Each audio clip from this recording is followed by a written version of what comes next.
Hello दोस्तों। तो आज का टॉपिक हमारा है मॉडुलस ऑफ रिजिडिटी क्या होता है।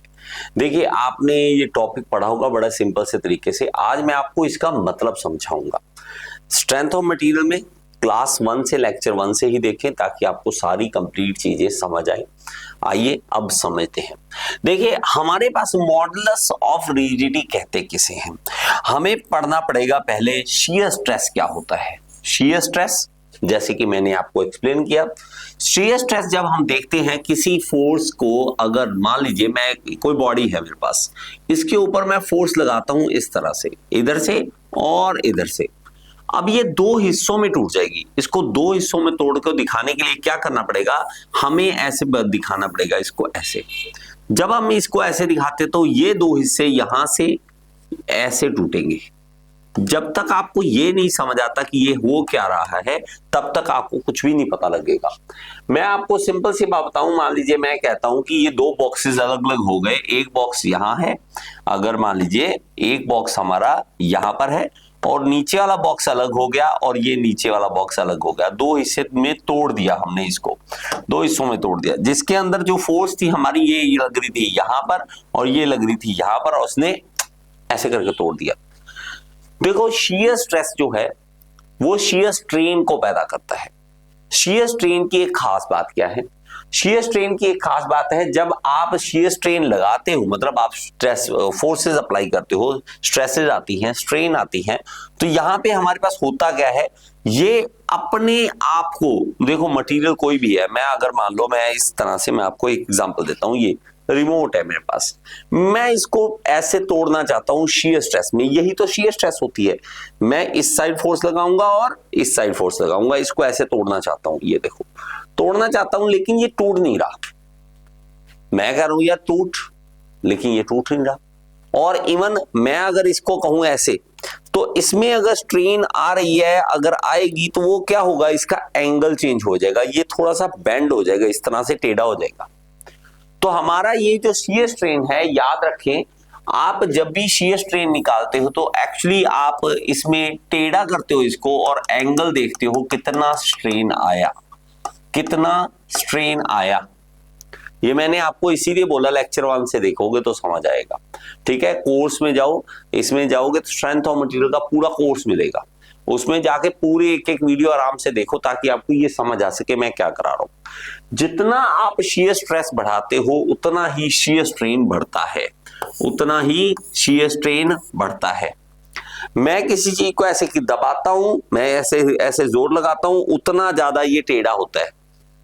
और हमारे पास इसके अंदर मटेरियल पे डिपेंड करता है कि वो टेढ़ा होगा या नहीं होगा। अब अगर मैं मान लीजिए इस पेन की जगह पे यहां पे एक रबर रख लूं और उसको ऐसे दबाऊं तो ये मुड़ जाएगा ना, इसमें शियर स्ट्रेन आ जाएगी। मैं इसको तोड़ना चाहूं तो टूट भी जाएगा। प्लास्टिक रखूं, पतली सी एक तांबे की तार रख लूं, तो सब में अलग अलग तरह की क्वालिटी होगी। मैं देखूंगा कि शियर स्ट्रेस जो है डायरेक्टली प्रोपोर्शनल शियर स्ट्रेन है, तो मैं अगर यहाँ पे इक्वल टू का साइन लगाता हूं तो यहाँ एक जी कांस्टेंट आता है। कोई बुक इसको जी लिखती है, कोई बुक इसको सी लिखती है। आपकी बुक जो लिखे वो आप मान लीजिए ऐसे फाई। अब जी क्या बन गया, जी बन गया stress over strain, shear stress over shear strain. तो आप ये मॉडुलस ऑफ रिजिडिटी को क्या लिखोगे, this is the ratio of, ये रेशियो है क्या, मॉडुलस ऑफ रिजिडिटी क्या है, शियर स्ट्रेस और शियर स्ट्रेन का रेशियो है। शियर स्ट्रेस और शियर स्ट्रेन का रेशियो है। बात समझ आ रही है मेरी, बात समझ आ रही है।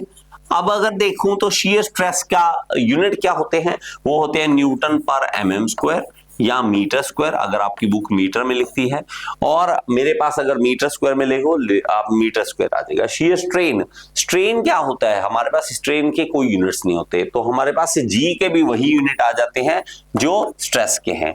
तो न्यूटन पर मीटर स्क्वायर कह ले, न्यूटन पर mm स्क्वायर कह ले, ये हमारे जो है वो मॉडुलस ऑफ रिजिडिटी के यूनिट्स आ जाते हैं। लेकिन अभी भी आपको मजा नहीं आया होगा कि भाई पता तो फिर भी नहीं लगा कि मॉडुलस ऑफ रिजिडिटी है क्या। अब देखो, मैं आपको एक एग्जांपल देता हूं ताकि आपको चीज समझ आ सके। यहां पे देखो, यहां पे ध्यान से देखना, मैंने ये इमेज बनाई है आपको समझाने के लिए।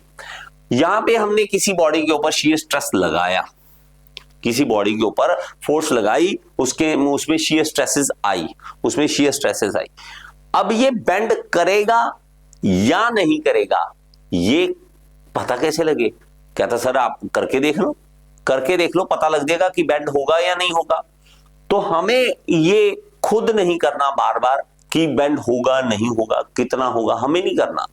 हमें ये कर करके नहीं देखना, ये इंजीनियर्स ने करके पहले ही रख दिया, सबकी वैल्यू दे दी।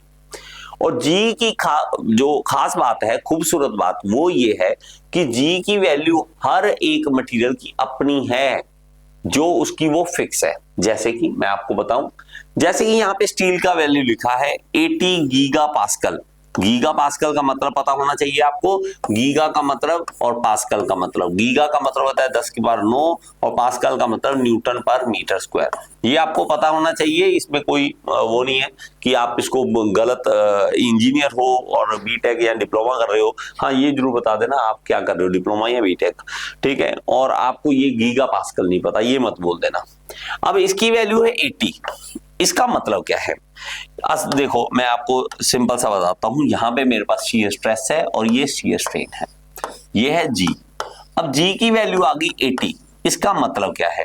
इसका मतलब है शियर स्ट्रेस जितना भी आएगा, शियर स्ट्रेन जितना भी आएगा, काट के 80 ही आएगी इसकी वैल्यू। अगर मैं कह दूं कि मेरे पास 800 शियर स्ट्रेस आया तो स्ट्रेन ऑब्वियसली 10 आएगा ही आएगा, आप कुछ नहीं कर सकते, ये 80 आएगा ही आएगा।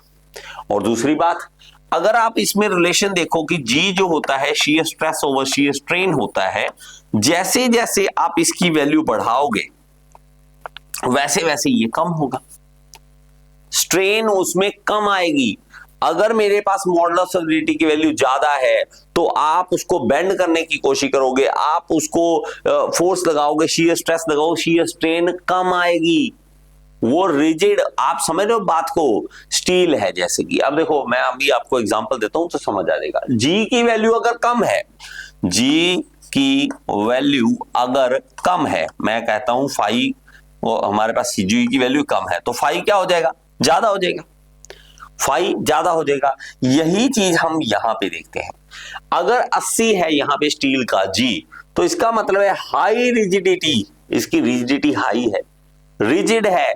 आप इसको मोड़ना चाहते हो, आप ऐसे नहीं कि हल्का सा ऐसे किया, यहां मारा थोड़ा सा ऐसे धक्का मारा और स्टील मुड़ गया, ऐसे होने लगा तो ब्रिज अभी टूट जाएंगे।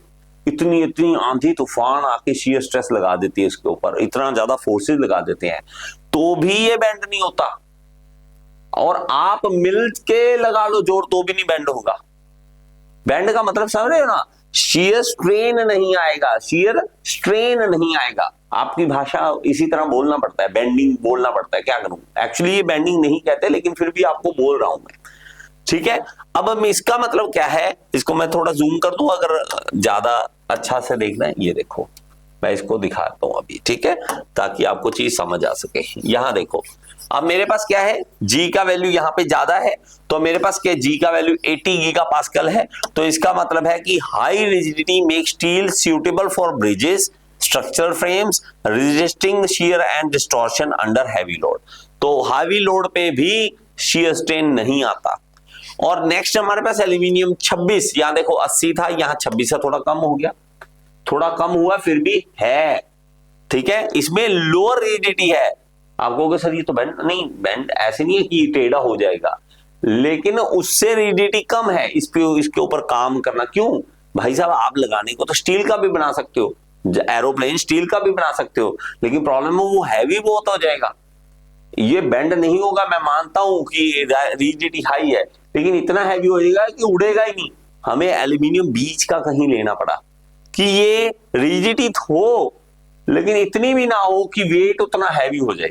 तो लोअर रिजिडिटी है than steel but still high, फिर भी हाई है, allowing aluminium to be used in aircraft structure where weight saving is important. Weight saving important है।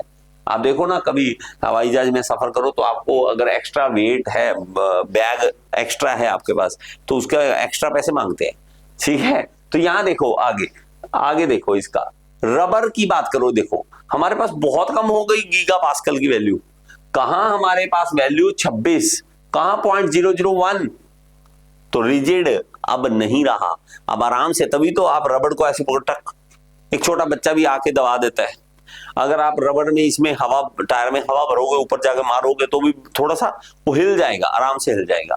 हम चाहते हैं हिले, अगर नहीं हिलेगा तो ये खुद हिलेगा नहीं, खुद मुड़ेगा नहीं, तो झटका पैसेंजर को लगेगा। इसलिए इसकी कम है rigidity, modulus of rigidity, rigid है या नहीं है, सिर्फ वैल्यू से आप बता सकते हो। फ्लेक्सिबल है या रिजिड है। देखो जी बढ़ा, रिजिडिटी बढ़ गया, जी कम हुआ, रिजिडिटी कम हो गया, और फ्लेक्सिबिलिटी बढ़ गई, फ्लेक्सिबल बन गया ना ये। आगे देखो, यहां पे कॉपर का देखो 44, हम यहां पे क्या चाहते हैं कि कॉपर की वायर्स बना देते हैं, लेकिन इसमें हमारे पास क्या खास है, ये देखो हाई रिजिडिटी है एंड गुड इलेक्ट्रिकल कनेक्टिविटी भी है, दोनों चीजें चाहिए हमें। नेक्स्ट हमारे पास वुड है, और कम हो गया, वुड का तो बहुत कम हो गया, वुड का बहुत कम है। तो ये मॉडुलस ऑफ रिजिडिटी की वैल्यूज होती हैं, इसके अलावा भी होती हैं, ठीक है, इसके अलावा भी बहुत सारी होती हैं, अलग अलग वैल्यू आपको देखनी है। आपने जैसे कि यहाँ पे देखोगे कॉपर का, स्टील का, ये सारे लिखे हुए हैं। टंगस्टन का 160 है, टंगस्टन देखो मेरे भाई 160, कहा हमने ये पढ़ा था ना 80 स्टील का, ये 160 टंगस्टन।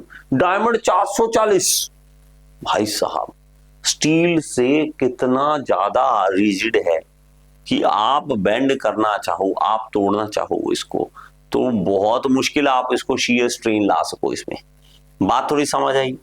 इसको कहते हैं मॉडुलस ऑफ रिजिडिटी। इस तरह से पढ़ो, ये नहीं कि जी जी जी जी जी जो होता है shear stress upon shear strain होता है नहीं, बहुत बड़ी बात है ये, ठीक है। तभी मैं कहता हूं, देखो आपको मैं बार बार कहता हूं, हमारे साथ जुड़ने के लिए ऐप में आओ, ऐप में आओ, उसमें हमारे पास डायरेक्ट कांटेक्ट बनेगा आपका, डायरेक्ट मेरे से डाउट पूछो, तभी आप इन चीजों को क्लियर कर सकोगे। क्योंकि अगर कॉन्सेप्ट है तो बाकी चीजें तो आसान होती है, एमसीक्यू तो आसान होते हैं। तो हमारे कोर्सेज को ज्वाइन कीजिए, इसके अंदर all in one easy technical non technical course है, इस कोर्स में सारा कुछ मिल जाएगा आपको। इसी तरह से 2-2 घंटे की वीडियोस है, 1.5 2-2 घंटे लगातार मेरे साथ पढ़िए, ऐसे बीच में 10-10 मिनट नहीं, ताकि आपका कॉन्सेप्ट क्लियर हो सके, ठीक है। चलिए, thank you so much, next video में फिर से मिलेंगे।